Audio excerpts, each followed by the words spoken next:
Africa, I said a married man used me. I was controversial enough for your show to trend. Trust me, you did not have to do this. Your editor did his job. Okay, a lot of tori don dey ground. As very dark man don come out, don pour everything. Although not be very dark man fault, because why now waiting they do plan, I follow up am. Take notes. I said that a girl came to my DM and said, SIDABUJ, this guy used me. They can't go from. Some go carry where I talk about married man. Edit and with a guy used me. Boom, a married man used me. For a group of company like Glitch, with that amount of platform, to intentionally put out content to ruin people's career after pleading, begging for them to come to your show, it is totally unlawful, unacceptable, and low of you. I mean, all of now with they Glitch. I said I just there also. See snippets, a married man used me. Who talk on my bed? Glitch Africa, you were called by my team. Una come up all I got was sorry. We are going to correct it. Correct waiting. But it already spread. Una not even try correct them as una talk. Bam, una post another video. Because now she say she don't come now. Now we get the video now. Forgetting tomorrow and days like today. Mind you, they might have been doing it to other celebrities. I think one came out on social media saying she did not see what was posted. I quickly related because they did it to me. I talked 20 million. I talked plenty things. That one no do now. Masha won't post live. See today, they still talk say SIDABUJ, a married man used you. SIDABUJ, a married man used you. Because of who? Glitch Africa. Thank you so much. That's how you pay me for spicing your show, for making your show the biggest in Africa. That podcast was recorded the second time I went to Glitch Africa. Let's not even talk about what happened the first time I went there. That one is still coming. Because Glitch Africa, NADU, everything I said in that podcast, I said with my full chest. And if I was to go there again, I will say it again. Everything I said in that podcast, I said with an expected reaction from Nigerians. Because I don't like real people, bold people, truthful people, people where they face reality. I knew it would come. My 3 accounts taken down. What did Glitch Africa do? Please take a look.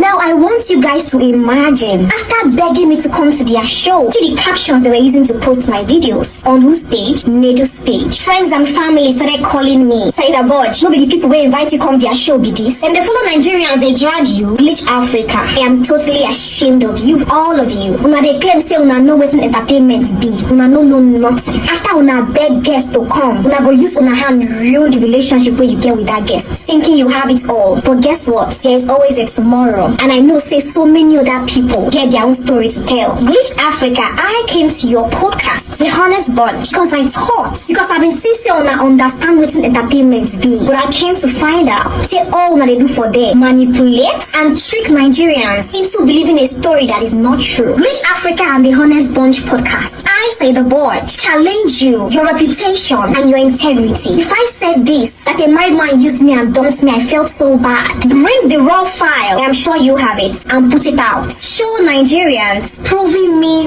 wrong. Una cut 3 different parts of my videos, stitch them together to form a sentence lying against me, deforming my character. Una can't make me appear like Mugu. No. Glitch Africa, that episode that one of your hosts told someone that your guest was looking cheap was the biggest breakthrough you ever had. I made your show trend for 2 weeks straight. If I bill on una fit pay, I am the messiah to your show and podcast. And I say me, una one ungrateful to human beings and bad character. So all intelligent and right-thinking Nigerians, make una calm down, reason the matter. Now, NADU, you know I warned you last year. I didn't come out to shout on the internet. I respected you. I came to your DM and warned you to be mindful of anything concerning me. Your platform was used by you, even though you claimed it was your Facebook handler. All lies. I be like picking for your eye. Your platform was used by you to shade me publicly, putting out the narrative that I come your show, call Mumu myself. Now, not the Nigerians how una beg back and forth because you want SIDABUJ on your show. I can't honor my invite. Brought my blessed self to your show. They do not you use your hand, type all those things. Host of a show, shading the guests. After you shade me publicly, you beg me privately. High level of hypocrisy. policy. You do that one finish, I forgive you. To show that you were not sorry, you still carry my matter. Go tell very dark man. Lie so, because Nedu, I don't know you. We are not friends. We are not close. You know nothing about me. If I was really a clout chaser, like some people say, this matter, now last year if you don't come out. Una see say they like to find SIDABUJ trouble. Una know how many people I don't forgive Loki. Where I let the matter go, but still, they find me. Make I show una the conversation between me and Nedu last year. We are read.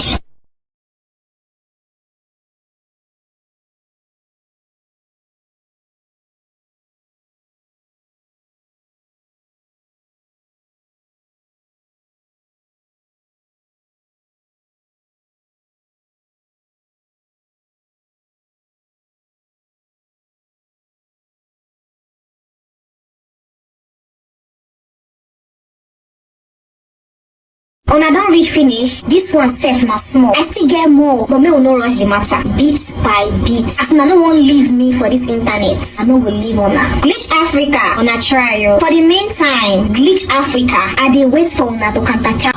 Hope you are doing well. How is your health too? So I'm sending this voice message because of the issue going on between you and NADU. Recently, we've just seen that he was asked to resign from Honest Bunch podcast, and I can see a lot of Nigerians are very emotional about it. So I'm not trying to add more fire to the existing fire. It's possible that this is something that might be affecting you somehow, but you might not show it. Maybe you're feeling guilty that he has lost his job or something. And I'm not also sending this voice message to rejoice that he has lost it, but I just want to share my own experience with NADU. You remember that period where people were saying if lucky you do post to your own, don't go? You know, it was a very challenging period for me because I lost a lot of business opportunities. Brands did not want to identify with my brand, and a lot of people that were supposed to come for my interview did not want to come at that time because of how people perceived them.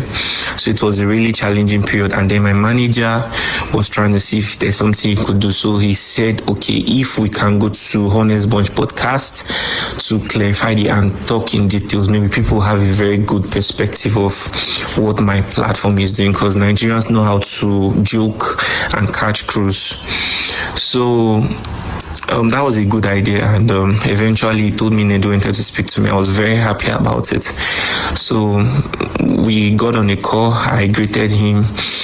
He responded, and immediately what he just said is he doesn't know me. He has never seen my content before. That it's somebody else from the podcast that has seen it, but he does not know me from anywhere, and he doesn't care about anything that I do. That he just wants to go direct to the point. He saw what that guy Gege was saying about my platform, and he went through the platform and just saw a couple of videos. What he can say is that everything that guy said is entirely true. I said, why would he say it's true? I mean, my platform has been helping people.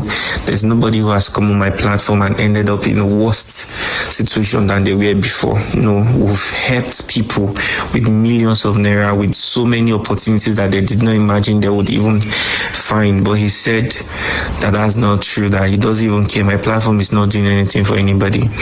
That I should just humble myself, that he's inviting me to the podcast. I should just enter the next available flight and come to Lagos. That is a one life. It's a once in a life opportunity. And before he changes his mind, that Gege is already on his way to Lagos, and Gege, he will be interviewing Gege, but he wants me to also come there to use the opportunity and join Gege to also talk about my platform. I should challenge Gege on the show. And I told him, thank you for the offer, but I think that's not something I want to do, to be on the same space with that guy, because if I should do that, it means I'm encouraging bad behavior. Any young person will just wake up one day and start insulting somebody, thinking that will grant them a chance to also be in that same space where they can debate who is right and who is wrong, something like that. So I think that's wrong. And I also respect the people who come to my show, my guests, so much that I would not want to do something like that. So if that's the only opportunity he wants to offer me, because he has intention to interview Gege, but he just wants me to come there, that I would rather pass on it. And I appreciate the fact that he has been in the industry for so long and everything. But he spoke to me rudely. He said so many things that I cannot even mention. At the end of the day, he told me I should make sure this conversation does not get into anybody's ear, that he's just trying to help me, that I'm supposed to, whether he said I'm proud or something, that I'm supposed to humble myself, I'm supposed to bury my face in shame and come to the podcast and come clear the air. Then after the phone conversation we had that day, the last thing he said was I should make sure I never discuss the conversation that I had with him with anybody. That if he ever hears that I do something like that, that he's not even going to tell me what he's going to do, but I should trust that. I think he said something about, he said I'm not going to like him. I can't remember if he tried to brag that he's one of the persons that holds this industry. I don't even, I can't really remember exactly everything he said anyways. But that period was just a moment that I was dealing with a lot of things. So it just felt to me like, okay, I think the whole world is against me or something. So I should just chill, mind my business and just focus on my work, Bro, I haven't even slept all night. I was working on a document. I'm just about to sleep now. I noticed you responded. Yeah, I'm on NADU. Messed up my self-esteem that very evening, honestly. And I felt so bad. I won't lie to you, because everybody was already saying so many things about my platform, and then he told me, I don't know you, I've never seen your content before, but when they brought up your matter, when your manager called me, that was when I even went through your platform and I saw your content, and he told me that there's nothing value that I'm doing there. The way he spoke about me, like, it was so bad, and he said if everything Gege said is exactly true, that I should just I should humble myself and come around to come and clear the air. So I told him that I won't be able to do that.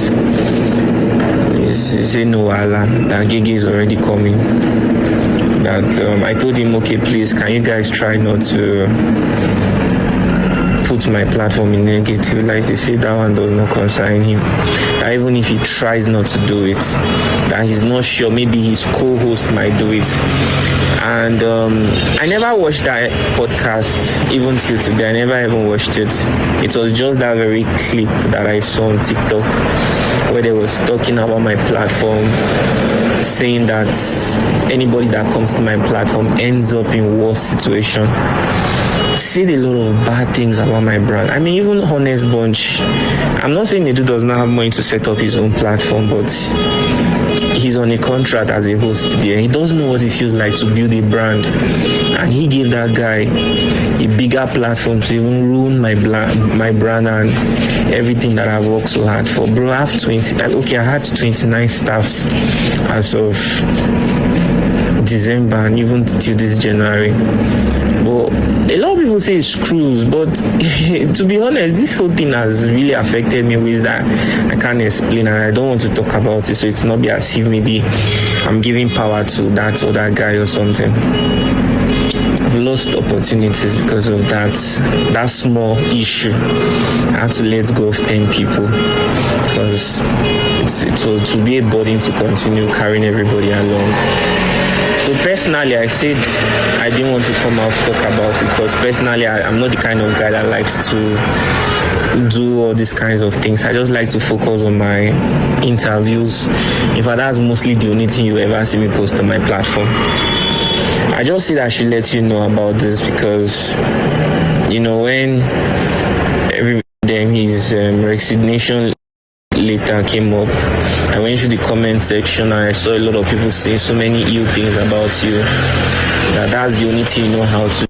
All I can say is, NADU, for everything you have done to everybody using that platform to your advantage, maybe because they don't want to do what you want, and then you just go there because you have the upper hand, you decide to demonize them, you decide to spoil them because they don't want to bow down to you. Now God now ain't going to repay you. And to Honest Bond Podcast, it's so crazy that I was actually thinking it's only NADU, maybe now only NADU 9 days into this thing. But it's obvious that this is what the whole brand represents. But NADU 9 be the main canker one. And NADU gon' be the main canker one. See Lucky Wudu. Imagine what you people have to do to Lucky Wudu, where make the guy they cry. For him to come meet me during this thing, even as everything that happened, you could tell how emotional he is. Is this even fair? Is this even fair? Because you won't make YouTube money.